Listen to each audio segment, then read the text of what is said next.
This is the day you've made, so I will give you praise. Whatever comes my way, I'll rejoice in you. This is the day you've made, so I will give you praise. Whatever comes my way, I'll rejoice in you. This is the day you've made, so I will give you praise. Whatever comes my way, I'll rejoice in you. This is the day you've made, so I will give you praise. Whatever comes my way, I'll rejoice in you. Whoa, whoa, whoa, whoa. So my heart will sing. You are good, you are good, and with everything I will praise, I will praise. So my heart will sing. You are good, you are good, and with everything I will praise, I will praise. Whoa, whoa,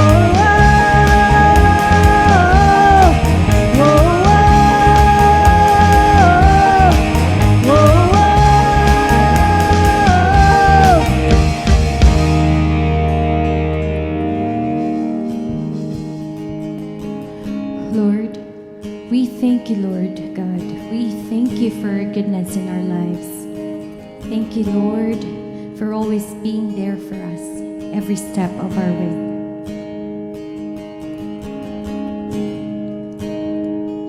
I love you, Lord, for your mercy never fails me. All my days I've been held in your hands, from the moment that I wake up until I lay my head, and I will sing of the goodness of God. All my life you have been faithful.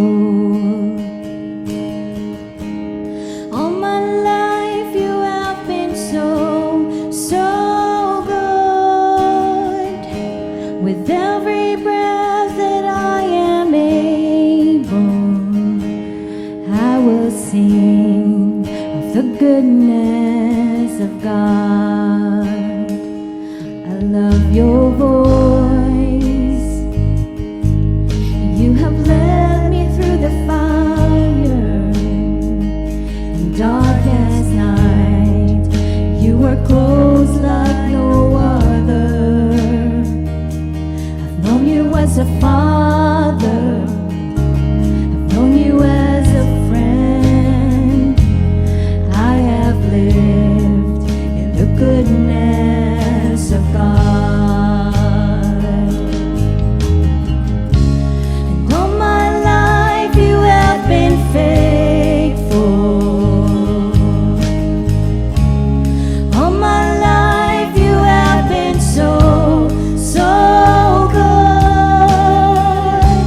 With every breath that I am able, I will sing the goodness of God. Your goodness is running after, it's running after me. Your goodness is running after, it's running after me. With my life laid down, I surrender now. I give you everything. Your goodness is running after, it's running after me. Your goodness is running after, it's running after me. Your goodness is running after, it's running after me. With my life laid down, I'm surrender now. I give you everything. Your goodness is running after, it's running after.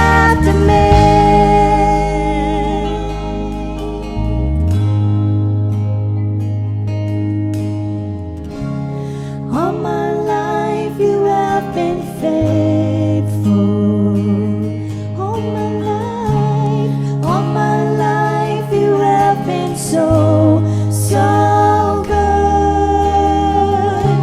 With every breath that I am able, I will sing of the goodness of God.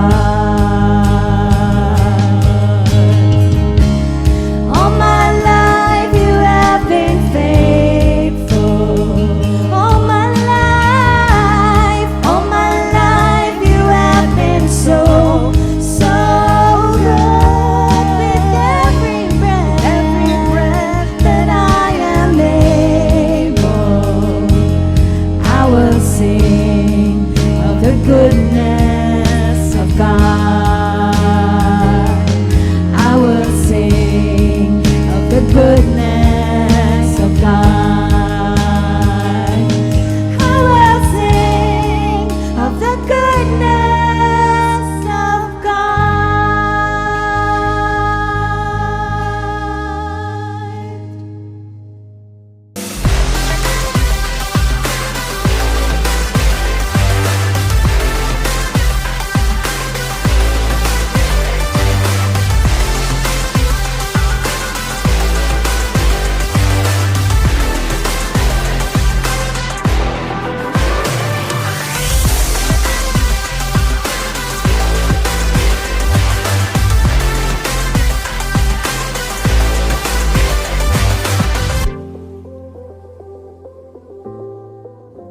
Good morning! Maayagid nga aga sa inyo nga tanan. Welcome to Ictus Next Gen. Welcome to your online church. I would like to greet Manong Ron and Manang Ellen Lacson in Hong Kong. Manong Ron, Manang Ellen, and your family, thank you very much for joining us every Sunday at Ictus Next Gen online worship service. I would like to greet my very good friend Julie Castillo of Julie Casa di Pagguapa in San Jose, Sipalay City. Julie, maayogid nga aga sa imo dira sa Sipalay. And of course, my friend Dexter C. Thank you very much for living out your purpose.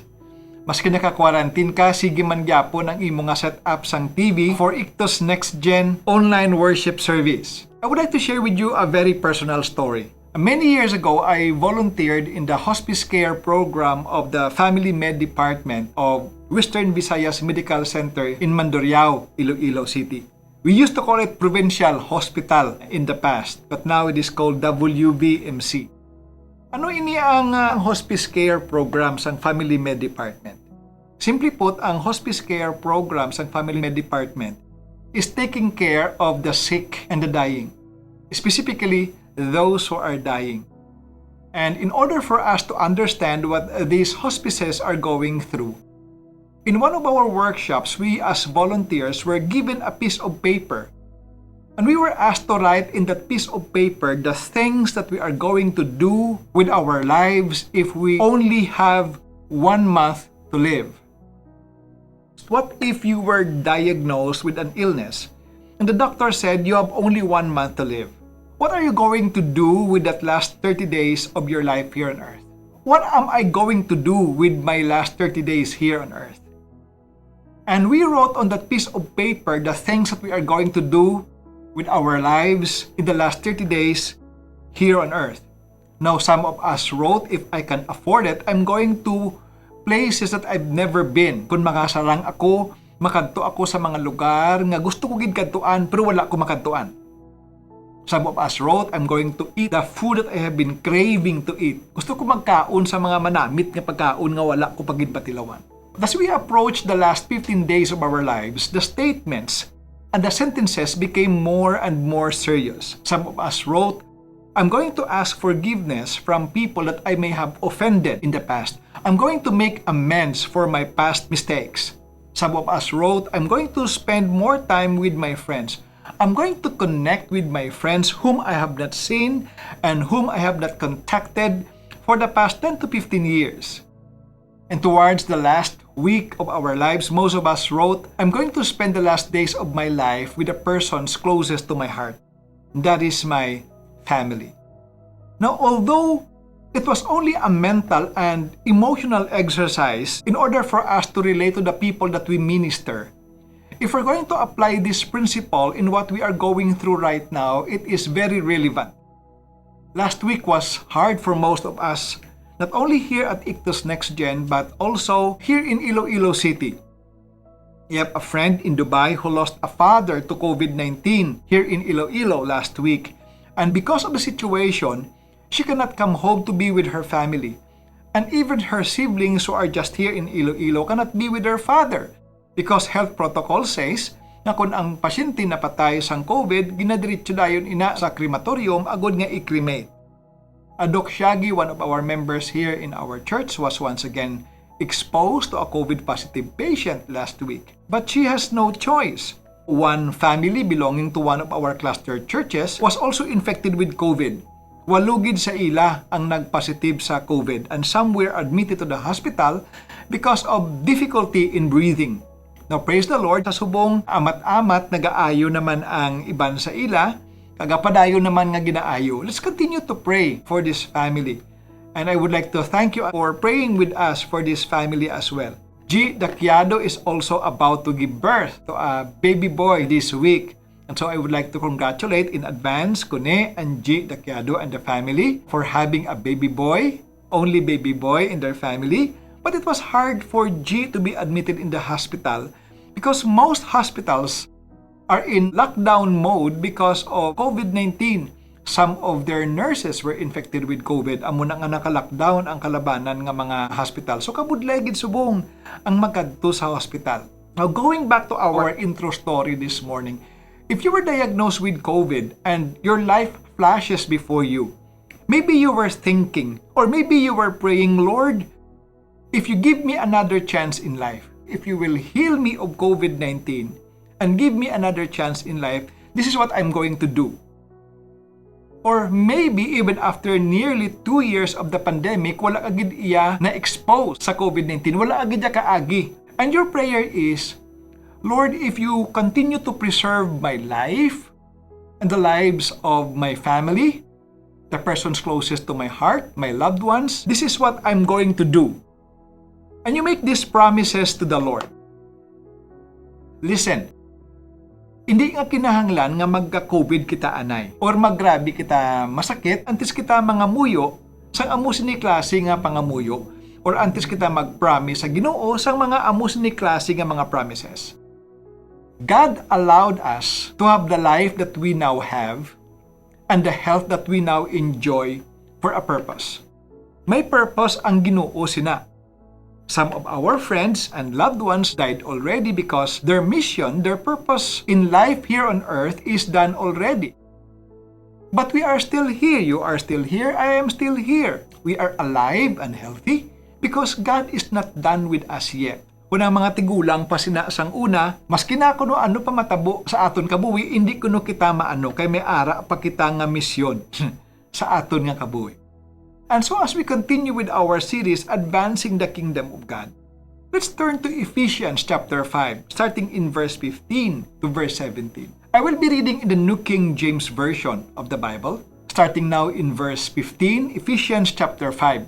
See then that you walk circumspectly, not as fools, but as wise, redeeming the time because the days are evil. Therefore, do not be unwise, but understand what the will of the Lord is. Shall we pray first?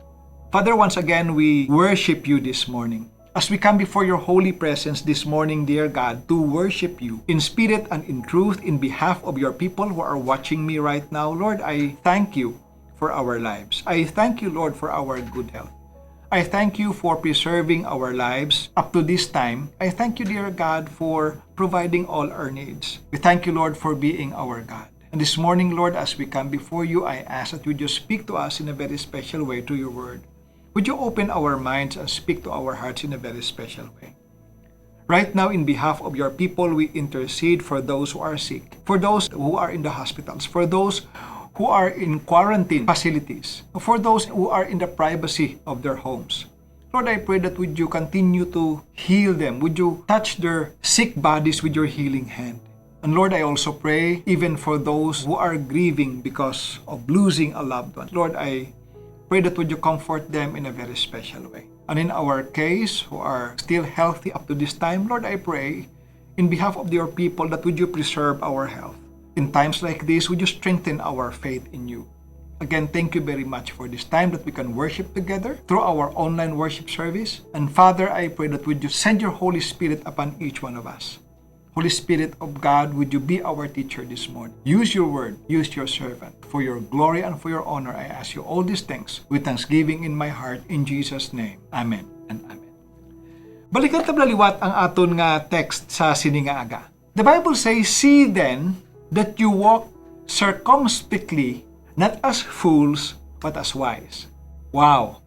In the New International Version, it says, "Be very careful then how you live."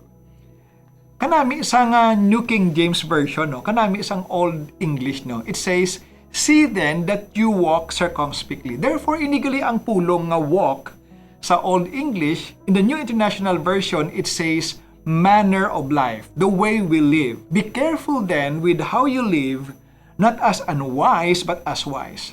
But I like the word circumspectly because in the Merriam-Webster Dictionary, the word circumspectly is defined as careful to consider all circumstances and possible consequences. In other words, kung sa Ilonggo pa ni amuni, nga nagahalong gid kita, nga nagabantay gid kita sang aton nga pagginawi, kag sang aton nga pagpamatasan, kag sang aton nga kabuhi. Kag hindi lang sa aton nga pamatasan o kung sa aton nga pagginawi, kundi nga nagabantay man kita maski na sa iya man sini nga resulta o kung konsekwensya sang aton nga pamatasan sa iban. Kanami no, guilty gid ako sini kay ti antis ako nangin pastor tamaan bala sa akon kayamuhat, and partly na nadala ko ini ang akon nga pagkayamuhat sang nagpastor na ako. Now, some people like it, but maybe some people don't like it. Kagkun kaisa bala, nagakalipat ako nga tamaan nagali sa akon kayamuhat pag-abot sa akon nga mga post or mga comments sa Facebook, sa mga ginapang post sa iban sa Facebook. Kag ginasaway ako sang akon asawa. Kaluluoy lang ako saway sa akon asawa nga hindi nami ang akon nga mga post or hindi nami ang akon nga mga comments sa Facebook. You know, as Christians, we have to live our Christian lives circumspectly. I love the word circumspectly. We need to be very careful with our words. We need to be very careful with our actions and even our thoughts, because eventually our thoughts will manifest in our actions. The next words makes it clearer for us. Not as fools, but as wise. In other words, nagabantay kuno kita sang aton nga pagginawi, nga ang aton pagginawi do hindi pala mga buang-buang. Kundi nga mga mangin-alamon na nakahibalo kita kung ano ang aton ginahimo. The book of Proverbs in the Old Testament gives us a lot of contrast between fools and wise. The book of Psalms quotes, "The fool says in his heart, there is no God." In other words, if you are living your life as if there is no God, then the Bible says you are a fool.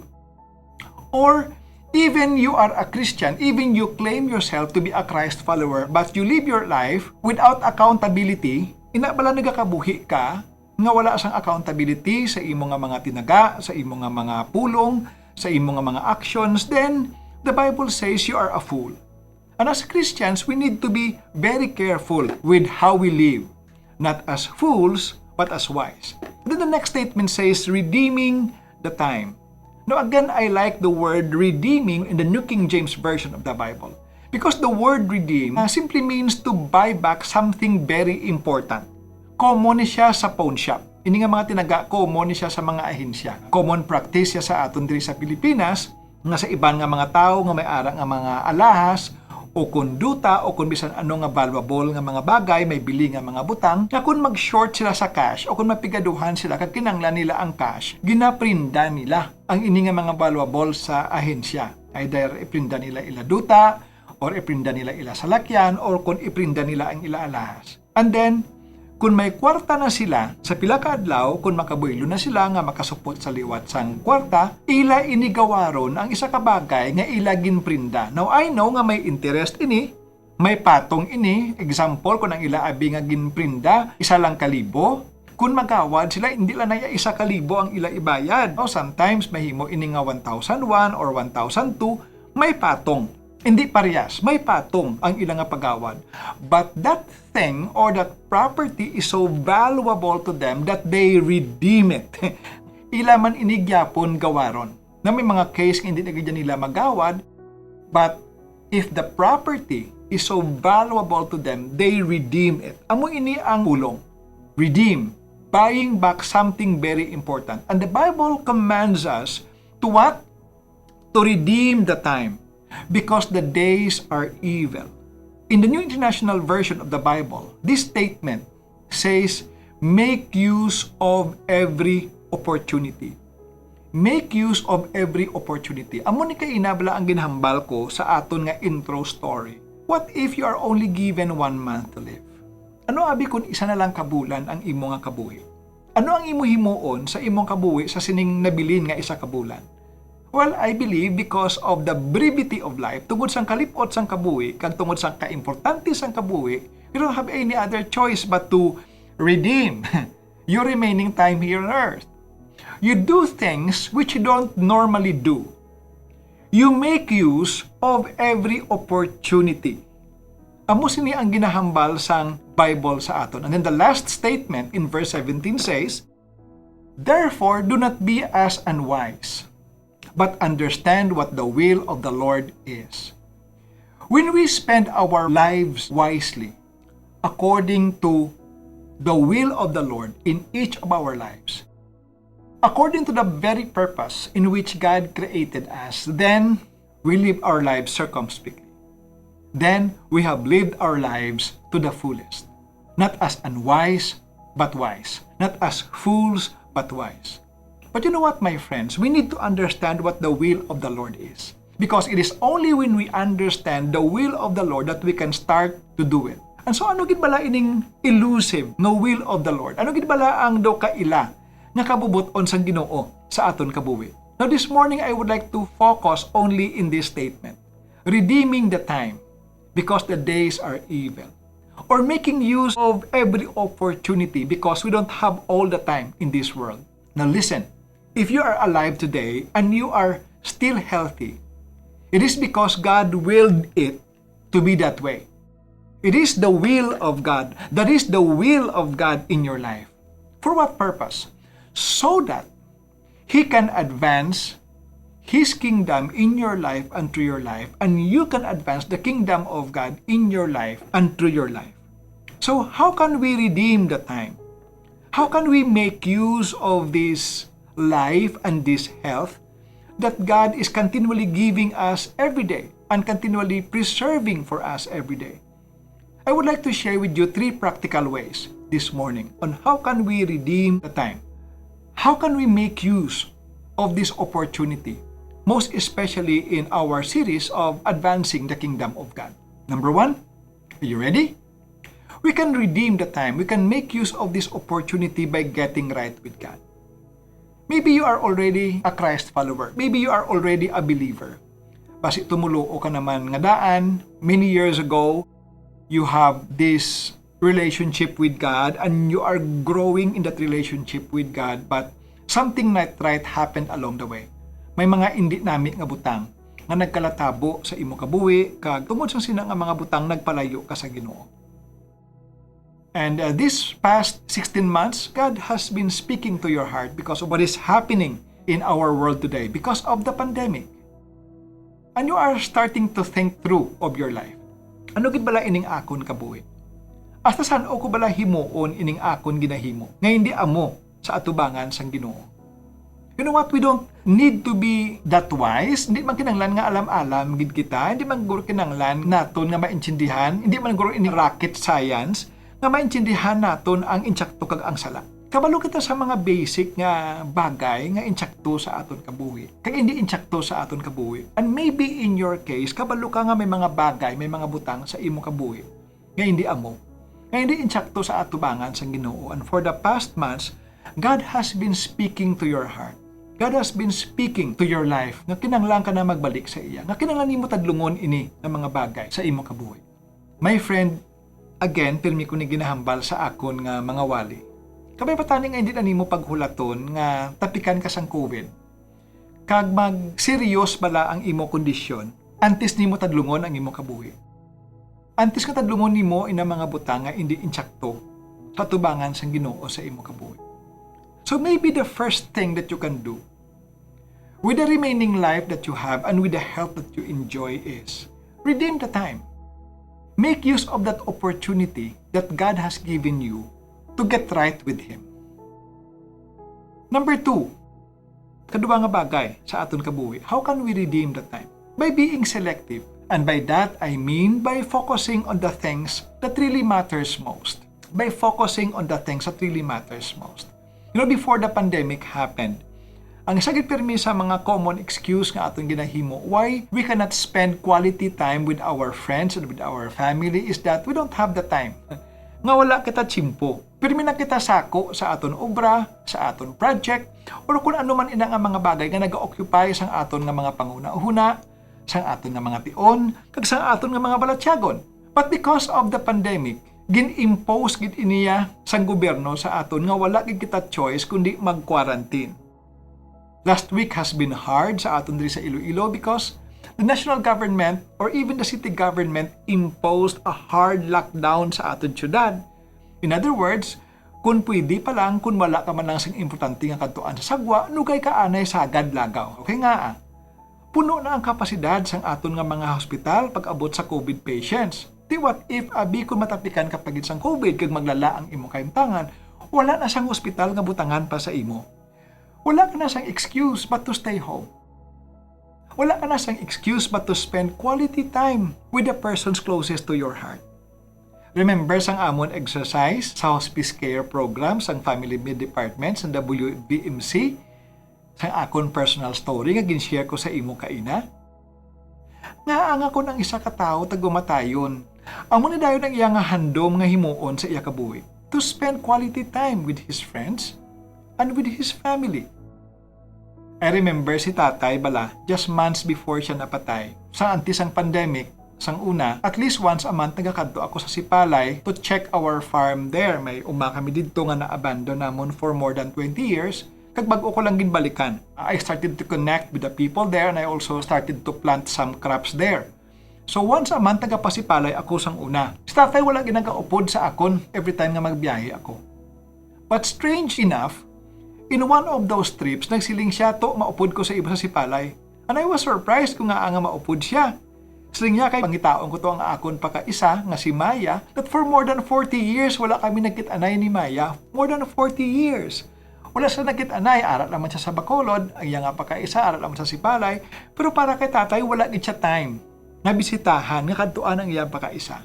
And that's what he did. Nag-upod siya sa ako, nag-long drive kami, kag bisitahan niya ang iya nga pakaisa nga si Auntie Maya. On our way back, sige may migo, kundi mo, nga dugay-dugay ko nagid nga wala makita, si Ihado Eddie Galgo. And so, kinbisitahan man ni namon ang iya nga Ihado, nga si Manong Eddie Galgo, and they had a wonderful time talking together. A week after that, may ara kami nga schedule ni Eileen to go to Davao. Nagambali tatay, so niya, wala pagig ko na pala kakadto sa Davao mo. Niya maupod ko bi, and I was surprised na nag-upod siya. Kay si tatay, wala giniya galagaw, hindi inaya trip ang maglagaw-lagaw. But during the time, nag-upod siya sa amon. Nagbalik siya sa Amerika, kag it was then that he was diagnosed to have cancer. Eventually, we know that was terminal cancer. Sa ato siya sa Amerika, kag hindi na nami ang iya nga pamatyagan, nagsiling siya, may migo ako sang una mo, si Remo Bardokin. Dugay-dugay ko nagid wala makita si Remo Bardokin. Kagin pangita gidya sang akon magulang sa Facebook. Wala siya sang Facebook page, pero ang iya nga bata may ara Facebook page. And eventually, just months and just weeks before tatay died, nang istoryahan na gid sila nga duwa sang iya migo nga si Remo. Grabe no? Amo ni galiya ang balatyagon sang mga tao nga tagumatayo, no? Napangita nila ang mga tao nga lapit sa ila tagipusoon. They want to spend more time with the people closest to their hearts. Again, hindi kinanglan nga matapikan ka sang COVID o kung magmasakit ka sang grabe to spend quality time with your family. Because of the pandemic, because of the recurring on and off lockdown diri sa aton syudad, we have enough time to spend with our family. But sad to say, sometimes, ara man matuod kita sa aton nga mga balay, pero wala man kita nag-inistoryahanay. Especially kung may internet, kag may Netflix, lain-lain kwarto, kag lain-lain man movie ang ginatanaw. Wala istoryahanay, maski nang gani magkaon, wala man nagadungan. Ti ano kuno ang pulos ang sininga lockdown? Ano kuno ang pulos ang sininga time kung wala man kita naga-spend sang time sa isa kag isa? Spend some time. Be selective. Spend quality time with the people that you love the most. Because you know why. Because you know why. Again, hindi niya pamahog ha. Hindi niya pamahog. Anytime, you can get sick. And when that happens, you don't know until when ang imo kabuhi. So, hindi na kita magulat nga tapikan anay kita sang isa ka serious na masakit o kung ano ang matabo sa aton o kung magdangat kita sa punto nga daw tagumatayon kita to really spend quality time with our families. Ang isa man dira nga pabalik-balik kuman nga gina-highlight when we had our cluster churches or our house churches is for the fathers to serve as pastors, for the fathers to serve as priests and ministers to their own families. May mga cluster churches kita wherein a group of 3 to 5 families join together to worship together as a house church, pero may mga members man kita iya sa iktos nga hindi iya komportable to accommodate these families sa ilaya nga pamilya. And so let me encourage the fathers who are watching me right now to stand as leaders in your own families. Because of the recurring lockdowns caused by this pandemic, why don't you set some simple ground rules sa inyo balay?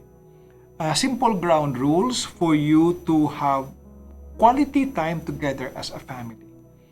Simple ground rules like may ara meals of the day that you eat together.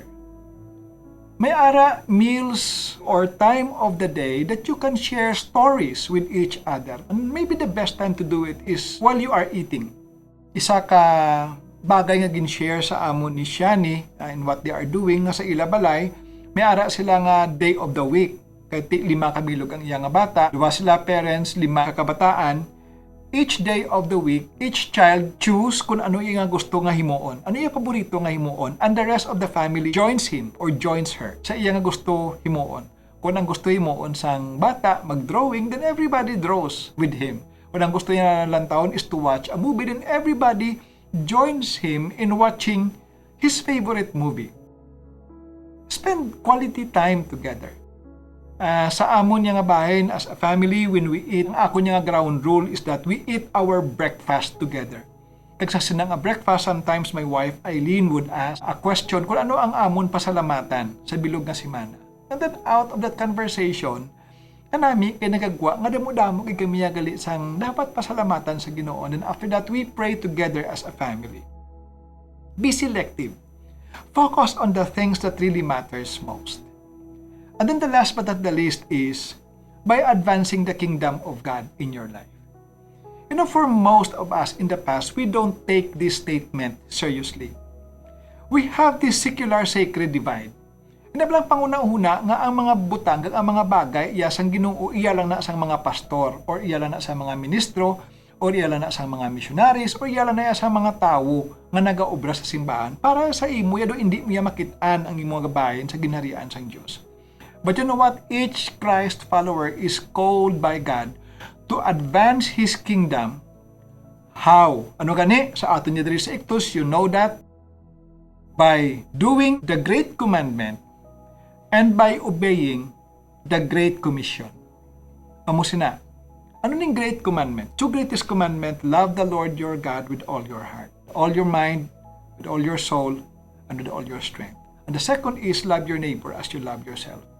And then, ano niya ang the Great Commission? As we do this, the Bible commands us to go and make disciples of all nations. Make them just like one of us. Baptize them and teach them everything the Lord has also taught us, advancing the kingdom of God in any way.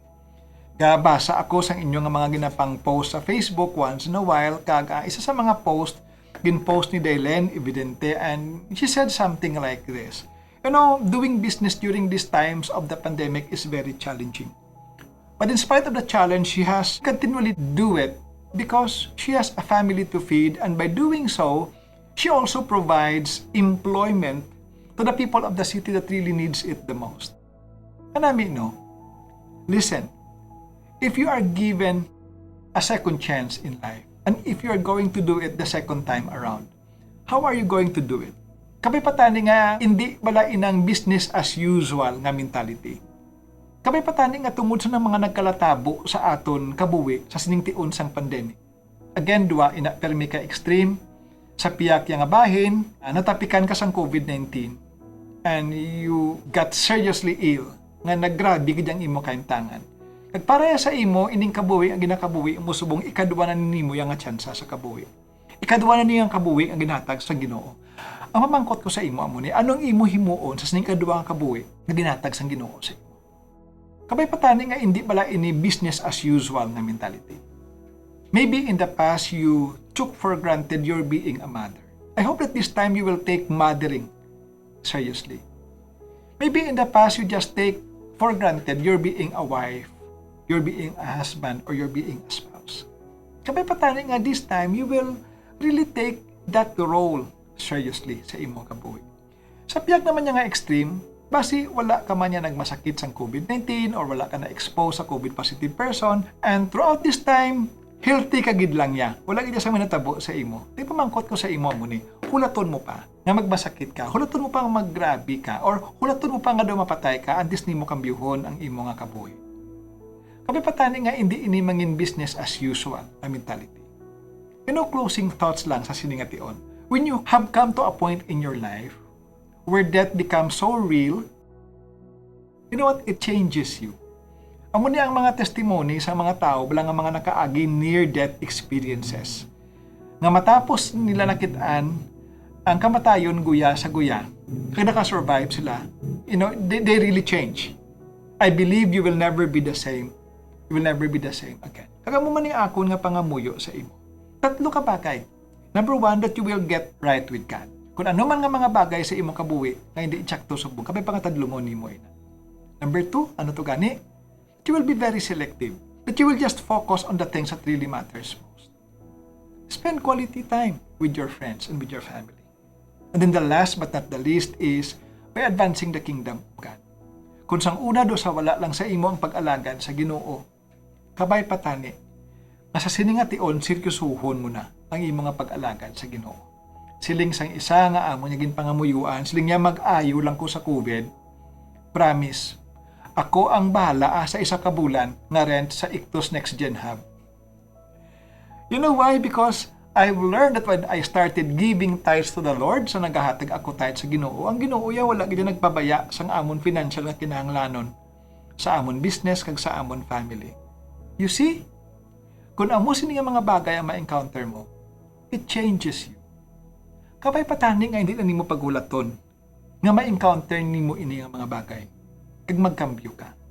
Katadlungon mo imong kabuhi kag magpalapit ka sa Ginoo. Shall we pray?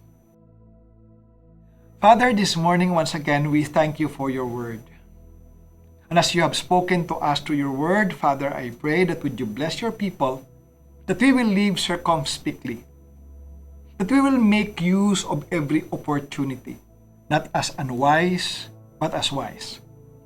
Redeeming the time because the days are evil. Make use of every opportunity that you are giving us, knowing and understanding what the will of the Lord is. And so, Lord, today I pray for your people. Would you change us into the persons and Christ followers that you want us to be? And I pray as well, Father, even for our friends and our loved ones who are watching us, who are joining us in this online worship this morning. This morning, just before I end, I have two invitations for each one of you watching me this morning. If you are watching me this morning but your life is far away from God, you are a Christ follower, you are a believer, but you have drifted away from God. This morning, you are watching me and the Lord touched your heart. Why don't you come back to God this morning? Why don't you pray this simple prayer in your heart this morning? Lord, I'm coming home. Please forgive me of whatever I have done in the past. Take away my fears and worry of the future.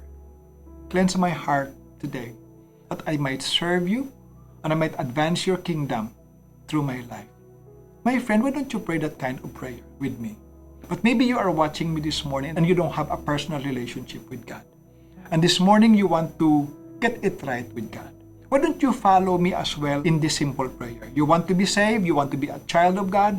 Why don't you pray this simple prayer with me? Pray with me. Say these words with me, sincerely in your heart. Dear God, I know that I am a sinner and I cannot save myself from all my sins. Lord, forgive me of my sins. And right here, right now, the best that I know how, I put all my faith in your Son, Jesus, and His finished work at the cross of Calvary. Lord Jesus Christ, would you come into my life? I accept you to be my Lord and Savior. My friend, is that your prayer? If you pray that prayer sincerely in your heart, the Bible says, you become a child of God. Father, I pray for your hand of blessing to everyone who are joining us this morning and to everyone who will be watching us later today or later this week. Lord, would you continue to draw us closer to your heart because of what is happening around us. Bless your people, protect your people, heal those who are sick, and comfort those who are grieving. Again, thank you very much for this time. Thank you very much for your word. Continue to speak to each one of us throughout the week. For your glory and for your honor, I ask you all these things with thanksgiving in my heart. In Jesus' name, and all God's people say amen and amen. Once again, God bless you and hope to see you again healthy next Sunday. Thank you.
Jesus, you're my biggest blessing. I can't stress it enough. Never felt this kind of love.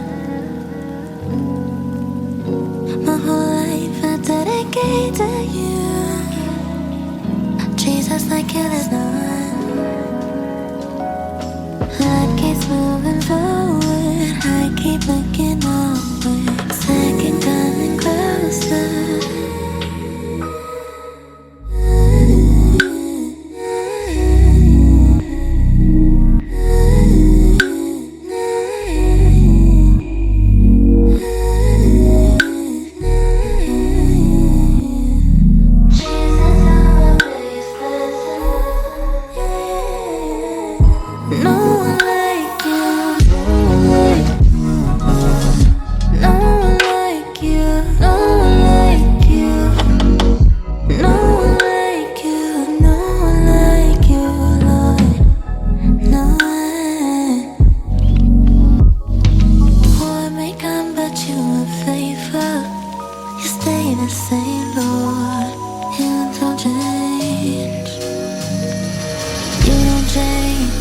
You stay the same.